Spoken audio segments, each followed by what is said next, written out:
बहुत स्वागत है आप सभी का एक्सप्रेस न्यूज भारत में। मैं हूं आपके साथ सुरभि और आज हम बात करेंगे बहुत ही खास और अहम मुद्दे पर। देखिए 2019 वो साल जब हम सभी की जिंदगी में कोविड 19 ने एंट्री ली। कोविड 19 वो था, वो महामारी जिसने हर किसी की जिंदगी में कोहराम मचा दिया। जब हर किसी के मन में अपनों को खोने का डर था, हर किसी ने अपनी जिंदगी में शायद पहली बार लॉकडाउन देखा होगा, यानी पूर्ण रूप से लॉकडाउन। जब सब कुछ बंद था, सभी लोग अपने घर में मानो कैद हो गए थे। वो साल जब सभी लोगों ने सोशल डिस्टेंसिंग देखा कि आखिर किस तरह से हमें सोशल डिस्टेंसिंग अपनानी है, किस तरह से हम लोगों की जीवन में एंट्री होती है कोविड 19 की। कोविड 19 अपने साथ लेकर आता है लॉकडाउन, लॉकडाउन के साथ लेकर आता है मास्क, जो हम सभी की जिंदगी में कहीं ना कहीं आज भी, आज की तारीख में भी बहुत अहम हो गया है। क्योंकि बिना मास्क लगाए हम लोग शायद ही कहीं बाहर जा सकते होंगे। वो कोविड 19 जब आया, उसने कहीं ना कहीं हमारी जिंदगी में बहुत तहलका मचाया। जब वहां पर हमने सीखा कि हमें सोशल डिस्टेंसिंग अपनानी है, हम लोग अपने घरों में कैद हो गए थे।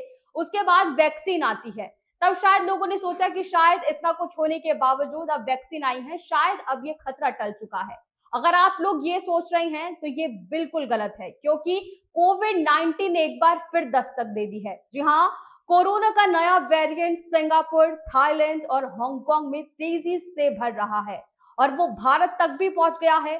सबसे ज्यादा पॉजिटिव केस मुंबई में पाए गए हैं।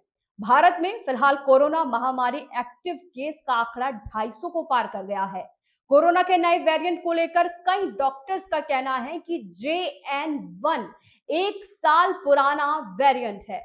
अब ये कि लोगों को कई इस पर सवाल हैं कि क्या ये कोरोना वायरस की वापसी है, क्या ये नया वेरिएंट कोरोना वायरस जैसा ही घातक साबित होगा, क्या इसके सिम्टम्स बिल्कुल कोरोना वायरस जैसे होंगे, क्या कुछ इसमें अलग है, क्या ये वेरिएंट जो अभी फिलहाल हम ये JN1 वेरिएंट देख रहे हैं, जो कहीं ना कहीं सिंगापुर, हांगकांग में तहलका मचा चुका है, क्या ये भारत में भी इसकी एंट्री होगी? इस पर कई तमाम सवाल है। खास बातचीत करेंगे डॉक्टर मुजाहिद त्यागी से, जिनसे हम जानने का प्रयास करेंगे कि क्या ये कोविड 19 का जो नया वेरिएंट है ये कितना घातक है और हमें क्या कुछ इसके लिए सुरक्षा अपनाने की आवश्यकता है। अब हमारे साथ खास बातचीत के लिए जुड़ चुके हैं डॉक्टर मुजाहिद त्यागी, जो MBBS से डॉक्टर हैं। बहुत बहुत स्वागत है सबसे पहले तो त्यागी जी आपका। देखिए, सबसे पहला सवाल मेरा आपसे यही है कि जो ये कोविड 19 का जो ये नया वेरिएंट है, आखिर ये कितना कोविड 19 से अलग है और क्या कुछ इसमें फिलहाल अलग हम समझ सकते हैं कि ये नया वेरिएंट जो आ रहा है वो कोविड 19 से अलग और कितना घातक है ये?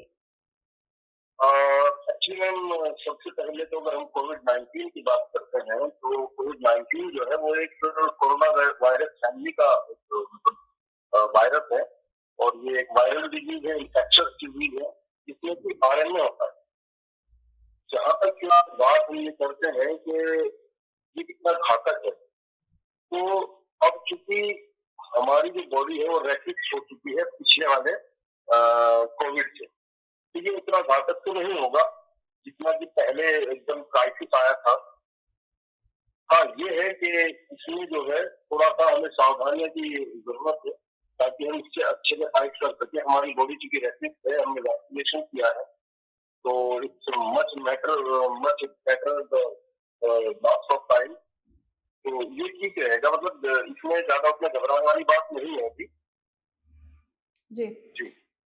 देखिए, जिस तरह से हमने कोविड 19 के लक्षण देखे थे, क्या उसमें अलग लक्षण हम देख सकते हैं जो नया वेरिएंट है? क्योंकि जब हमने कोविड 2019 में कोविड 19 हमने देखा कि उसमें इम्यूनिटी डाउन हो रही थी लोगों की, खांसी होना, जुकाम होना, लोगों की सांसें फूलना, इस तरह के कई सिम्पटम्स हमने देखे कोविड 19 में। क्या ये इससे मिलते-जुलते सिम्पटम्स हम देखेंगे? हाँ मैडम, एक्चुअली इसमें लगभग सिम्टम्स तो वही होंगे, जैसे कि फीवर हुआ, खांसी हुआ, ठीक है, मसल पेन, मायल्जिया जिसको बोलते हैं, और सांसों की दिक्कत, शॉर्टनेस ऑफ ब्रीथ, कई बार वॉमिटिंग के एपिसोड्स भी आएंगे, और जैसे उसमें पिछली बार लॉस ऑफ स्मेल और टेस्ट चला जाता था लोगों का, तो वैसा ही होगा। हाँ, ये है कि इस बार थोड़ा-सा हमें उनको मतलब ध्यान रखना पड़ेगा, जैसे कि कई बार ये जो है एसिम्प्टोमेटिक भी आता है। है ना, देखिए और कंफ्यूजन क्रिएट करता है इन द ब्रेन। हमारा ब्रेन उतना अच्छा वर्क नहीं करता है, एकदम अचानक चेस्ट पेन आने लगता है, तो हम कई बार सोचते हैं कि ये जो चेस्ट पेन है ये कहीं ऐसा तो नहीं कि ये हार्ट रिलेटेड डिजीज हो, या माइग्रेन रिलेटेड डिजीज हो, या फिर कोई और अदर इस तरह की कोई डिजीज हो। तो ये चीज हमें थोड़ा सा देखना होगा। बाकी जितने साइन सिम्टम्स थे वो लगभग वैसे ही होंगे जैसे पिछली बार थे। एक दो साइन सिम्टम्स थोड़ा सा इसमें ऐड हो सकता है, खासकर जैसे कंफ्यूजन का, और जैसे अभी हम मुंबई जो महाराष्ट्र में केस ला रहे हैं इसमें देख रहे हैं कि वो थोड़ा सा असिम्टोमेटिक है। जी, देखिए डॉक्टर त्यागी, जिस तरह से हमने देखा था कि कोविड-19 के टाइम हमने देखा 2019 की बात मैं कर लूँ, जब कोविड-19 हमारी ज़िंदगी में उसने दस्तक दी थी, या फिर अब की मैं बात कर लूँ कि किस तरह से नए वेरिएंट का आना हमारी ज़िंदगी में कहीं न कहीं हम देख रहे हैं। लोगों के कहीं न कहीं बहुत सारे केसेज़ आ रहे हैं हर जगह से। तो अगर मैं 2019 की बात करूँ, तब भी यही समय था जब कोविड-19 आया था, मई-जून का समय था, अब भी मई-जून का समय है। क्या हम ये माने कि जो ये जो नए वेरिएंट आ रहे हैं कोविड-19, या फिर जो ये अब नया वेरिएंट आया है, ये कहीं न कहीं गर्मियों में ज़्यादा प्रभावी हो जाता है? क्या ऐसा है इसमें कुछ? एक्चुअली देखिए ये असल में है क्या, हमें सबसे पहले ये देखना पड़ेगा। ये है एक कोरोना फैमिली का वायरस, हुँ, ठीक है। और इसमें क्या है, इसमें जो साइन सिम्टम्स जो आते हैं उसके हिसाब से इसके लिए सबसे अच्छा जो टाइम होता है वो होता है after the change of the हमारे एनवायरमेंटल चेंज। जैसे सर्दी गई, गर्मी आई, तो अब अचानक से ज्यादा गर्मी आएगी, ठंडी आएगी, तो इससे क्या है, हम देखते हैं कि निमोनिया या टैक्स ज्यादा आ गया है ना, कई बार रेस्पिरेटरी फेलियर, इस तरह की कंडीशन आने लगती हैं। कई बार इसमें क्या होता है कि पल्मोनरी फाइब्रोसिस के डिजाइन ज्यादा आते हैं, धूल उड़ती है, और आंधियां जो आती है उसकी वजह से हमें जो है सांस लेने में कठिनाई होती है। कई बार हमारे जो लंग्स है वो इतने अच्छे से वर्क नहीं कर पाते, तो थोड़ा सा इन्फेक्शन भी इसको जो है मतलब टाइम इसको फैलने में हेल्प करता है। क्योंकि देखिए जब आप खेतों वगैरह में देखते हैं तो अ, धूल मिट्टी ज्यादा उड़ती है प्राय। हुँ। तो इससे क्या है कि हमारे जो लंग्स हैं वो इतने अच्छे से काम नहीं कर रहे होते हैं। तो इसमें जैसे रेस्पिरेटरी चेंजेस है, खास करके ओल्ड एज पेशेंट्स, इसमें थोड़ा सा और वो हो जाता है, प्रॉब्लम ज्यादा आने लगती है, या जैसे पेशेंट्स है पल्मोनरी फाइब्रोसिस के केस है। जी। देखिए, जिस तरह से क्या आप ये मान रहे हैं कि जब कोविड-19 आया, हम सभी ने वैक्सीनेशन करवाई हैं, क्या वो अब कारगर साबित आपको लग रही होंगी? जिस तरह से केसेज़ आ रहे हैं, कहीं न कहीं लोग डर चुके हैं कि हमने वैक्सीनेशन करवाया था, उसके बावजूद इस तरह के केसेज़ आना, कहीं न कहीं लोगों में डर का माहौल तो है कि हमने वैक्सीनेशन करवाई थी, उसके बाद भी हमें कोविड हो पा रहा है, तो ये कैसे संभव है? क्योंकि ये दावा किया गया था कि हमने वैक्सीनेशन करवा ली है, तो शायद हम लोग सुरक्षित हैं। एक्चुअली देखिए इसमें दो चीजें हैं। एक तो ये कि जो वैक्सीनेशन हुआ है दैट वेरी गुड, गवर्नमेंट ने अच्छे से इसमें वर्क किया है। पर जो हमारा कोविड है यानी कोरोना वायरस फैमिली का जो हमारा ये वायरस है, ये है आरएनए डिपेंडेंट वायरस। तो ये क्या करता है, ये किसी भी इन्फेक्टिव चीज के संपर्क में आने से अपने आप को रिकॉन्स्टिट्यूट करता है, अपने आप को थोड़ा बदल लेता है, हुँ, जिससे कि नए नए वेरिएंट्स का जन्म होने लगता है। तो कई बार क्या है कि हर एक वेरिएंट के लिए एक ही वैक्सीन काम नहीं करती। ये अच्छा है कि मतलब जैसे वैक्सीनेशन दिया है इसको चांसेस कम रहते हैं कोविड होने के, लेकिन ऐसा भी नहीं है कि हम ये कह देंगे नहीं इसको बिल्कुल नहीं हो सकता, तो दैट्स नॉट पॉसिबल। और फर्स्ट ऑफ ऑल ये देखने को मिलता है कि जो वैक्सीनेटेड पर्सन है उसको भी न्यू वेरिएंट्स जो है वो इफेक्ट कर। बिल्कुल। क्या आप ये मान रहे हैं कि जिस तरह से हम सभी ने वैक्सीनेशन करवाई थी, कहीं न कहीं अब लोगों को बूस्टर डोज़ की भी ज़रूरत है?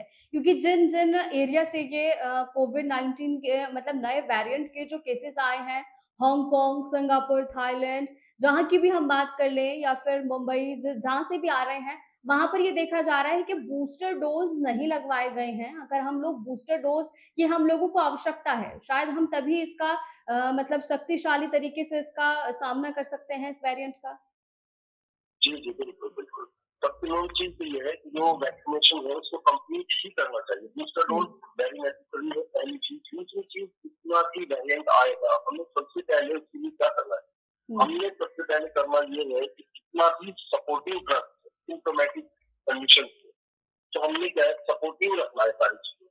चाहे वो वैक्सीनेशन का मामला हो, चाहे वो क्वारंटाइन का मामला हो, चाहे वेंटिलेशन वाला मामला हो, इन सब चीज़ों को बहुत अच्छे से हमें क्लियर करना है और खासकर हम लोगों को बहुत ज़्यादा सावधानियाँ बरतने की ज़रूरत है, लाइक एज डिस्टेंस और hand washing, wearing a mask, ये सब चीज़ें बहुत ज़रूरी हो जाती हैं। तो वैक्सीनेशन में डेफिनेटली ये हेल्प करेगा कि हम बूस्टर डोज अगर ले लेते हैं, तो ये प्रिवेंशन में काफ़ी हेल्पफुल है। जी। क्या डॉक्टर जी आगे आखिरी सवाल मेरा आपसे यही है कि क्या हमारे दर्शक भी ज़रूर ये जानना चाहेंगे कि क्या अब लोगों को कहीं न कहीं अगर हम हमारे बच्चे स्कूल जाते हैं, ऑफ़िस कोई जा रहा है, कोई भी वर्क कर रहा है, कहीं भी हम जा रहे हैं, ट्रैवल या एक्सेट्रा कुछ भी हम कर रहे हैं, तो हमें अपने साथ सैनिटाइज़र की बॉटल रखनी अब ज़रूरी हो गई होगी शायद और कहीं न कहीं मास्क भी हम लोगों को वापस लेके आना होगा क्योंकि 2019 के बाद जब कोविड आया, कहीं न कहीं लोगों के लाइफ़ में एंट्री कर ली सैनिटाइज़र प्लस मास्क ने। कहीं न कहीं लोगों ने उसको भूल चुके थे कि चलिए सब कुछ खत्म हो चुका है, तो शायद अब इसकी ज़रूरत नहीं होगी। क्या आपको ये लगता है कि अब कहीं न कहीं लोगों को खुद ही एहतियात बरतने की ज़रूरत है? मास्क रखें, सैनिटाइज़र रखें और इस तरह की कहीं न कहीं अपना ध्यान रखें? जी, जी। वैसे तो जो आपने कहा है कि 2019 के बाद ये चीज़ एकदम हमारी लाइफ का हिस्सा बन गई है, तो ये बहुत अच्छी बात भी है। इससे जो है हम हमारे अंदर अवेयरनेस पैदा हुई है और दूसरी चीज़ ये है कि अभी नॉर्थ इंडिया में इस तरह का वेरिएंट नहीं आया है कोरोना का। अभी तक कोई केसेज़ ऐसे देखने में हुँ। नहीं आए और जैसे न्यू स्ट्रेन है एलपीए.0 ओमिक्रॉन वेरिएंट है। हुँ। या फिर HQ5 कोविड 2 वाला है। तो इस तरह का कोई पेशेंट अभी तक पेशेंट नॉर्थ इंडिया में देखने में नहीं आया है, लेकिन बावजूद इसके ये चीज़ पहले हो चुकी है, तो हमें इस चीज़ की बहुत सख्त ज़रूरत है कि हम जो हमारी कंडीशंस है, सपोर्टिव कंडीशंस है, इनको हम एकदम अपने इसमें उतार लें लाइफ में, जैसे कि मास्क है वो अपने बैग में रखें, लॉन्ग डिस्टेंस कवर करने से बचे, हैंड वॉशिंग का बहुत प्रॉपर ध्यान रखा जाए। और जैसे बच्चे स्कूल जा रहे हैं तो उनको भी थोड़ा-सा डिस्टेंस मेंटेन रखा जाए क्योंकि अभी एहतियात भी ज़रूरी है। ऐसा नहीं है कि एकदम हमें जो है पिछली बार की तरह कोविड से फिर लड़ना है। तो अभी इस तरह के कोई सिम्पटम्स है नहीं, लेकिन ये है कि फिर भी हमें सावधानियाँ बरतने की बहुत ज़रूरत है। जी। बहुत-बहुत शुक्रिया आपका तमाम जानकारियों के लिए। देखिए, जैसा कि आपने देखा कि डॉक्टर त्यागी ने हमें बताया कि किस तरह से हमें इससे डर कहीं न कहीं लोगों को है कि कोविड-19 का नया वेरिएंट आ चुका है। डॉक्टर मुज़ाहिद ने जिस तरह हमें बताया कि इससे डरने की आवश्यकता थोड़ी ना बहुत कहीं न कहीं है, पर लेकिन उससे ज़्यादा है एहतियात बरतें, सतर्क रहें। अगर आपको कुछ भी लगता है, इस तरह के कोई भी लक्षण आपको लग रहे हैं कि कोई न कहीं आपको वीकनेस हो रही है, इम्यूनिटी डाउन हो रही है, तो डॉक्टर्स के पास जाएँ, उनका परामर्श लें और डरे नहीं, एहतियात बरतें, सतर्क रहें।